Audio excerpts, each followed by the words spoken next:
Madurai AIIMS கட்டுமான பணிகளுக்கு சுற்றுச்சூழல் அனுமதியை வழங்கியது தமிழ்நாடு அரசு. திட்டத்திற்கான சுற்றுச்சூழல் தாக்க மதிப்பீட்டு ஆய்வறிக்கையை கடந்த 2ஆம் தேதி எய்ம்ஸ் நிர்வாகம் சமர்ப்பித்த நிலையில் அனுமதி.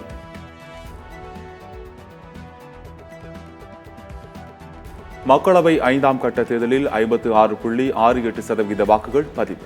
அதிகபட்சமாக மேற்கு வங்கத்தில் 73% வாக்குகள் பதிவானது. குறைந்தபட்சமாக மகாராஷ்டிராவில் 48.66% பதிவு. மேற்கு வங்க மாநிலம் பர்கானாஸில் மக்களை வாக்களிக்க விடாமல் தடுப்பதாக குற்றச்சாட்டு. பராக்பூர் தொகுதி பாஜக வேட்பாளர் திரிணாமுல் காங்கிரஸ் தொண்டர்கள் இடையே வாக்குவாதம்.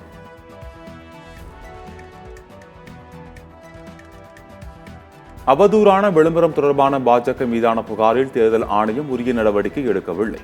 திரிணாமுல் காங்கிரஸ் தொடர்ந்த வழக்கில் கொல்கத்தா உயர்நீதிமன்றம் அதிருப்தி.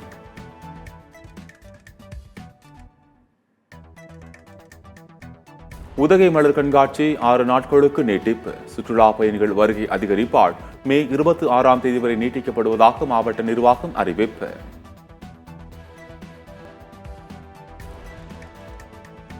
நெல்லையில் ரவுடி தீபக் ராஜா கொலை செய்யப்பட்ட விவகாரம். குற்றவாளிகளை உடனடியாக கைது செய்ய கோரி உறவினர்கள் சாலை மறியல் போராட்டத்தில் ஈடுபட்டதால் பரபரப்பு.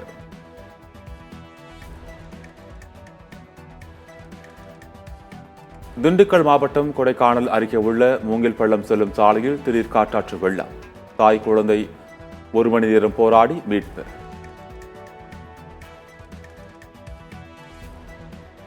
திருச்சி மாவட்டத்தின் பல்வேறு பகுதிகளில் 3வது நாளாக பெய்த கனமழை.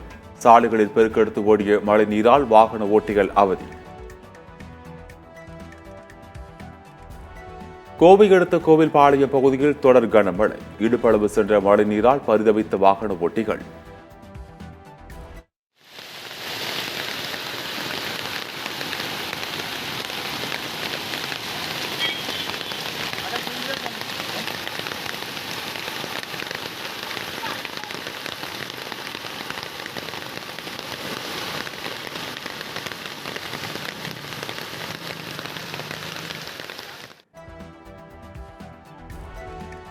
திருப்பூர் மாவட்டம் பட்டம்பாளையம் பகுதியில் கனமழையால் ஓடையில் திடீர் உடைப்பு.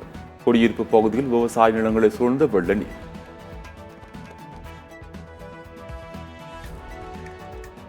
காற்றழுத்த தாழ்வு காரணமாக வருகின்ற 23, 24 தேதிகளில் கடல் கொந்தளிப்புடன் காணப்படும். கடலுக்கு சென்ற மீனவர்கள் 23ஆம் தேதிக்கு முன்பு கரை திரும்ப வானிலை மையம் அறிவுறுத்தல். சிவகங்கையில் ஒரே இரவில் 2 வங்கிகளில் கொள்ளை முயற்சி. அலாரம் ஒழித்ததால் 4 கிலோ தங்கம், கோடிக்கணக்கில் பணம் தப்பியது. போலீஸ் காவல் கோருவதால் சவுக்கு சங்கருக்கு மருத்துவ பரிசோதனை. மதுரை சிறப்பு நீதிமன்றம் உத்தரவு.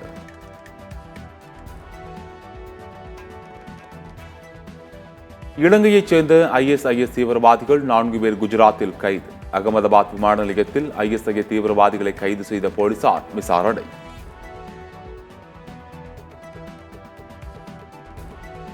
சிங்கப்பூரில் மீண்டும் கொரோனா பரவல். 25,000க்கும் மேற்பட்ட பாதிப்புகள் பதிவு. நம்பிக்கை வாக்கெடுப்பில் நேபாள பிரதமர் வெற்றி. பதவியேற்ற 18 மாதங்களில் 4வது முறையாக நம்பிக்கை வாக்கெடுப்பு. இத்தாலி ஓபன் டென்னிஸ் சாம்பியன்ஷிப் பட்டம் வென்றார் அலெக்சாண்டர் ஸ்வெரேவ். இறுதிப் போட்டியில் நிக்கோலஸ் ஜாரியை 6-4, 7-5 என்ற கணக்கில் வீழ்த்தினார்.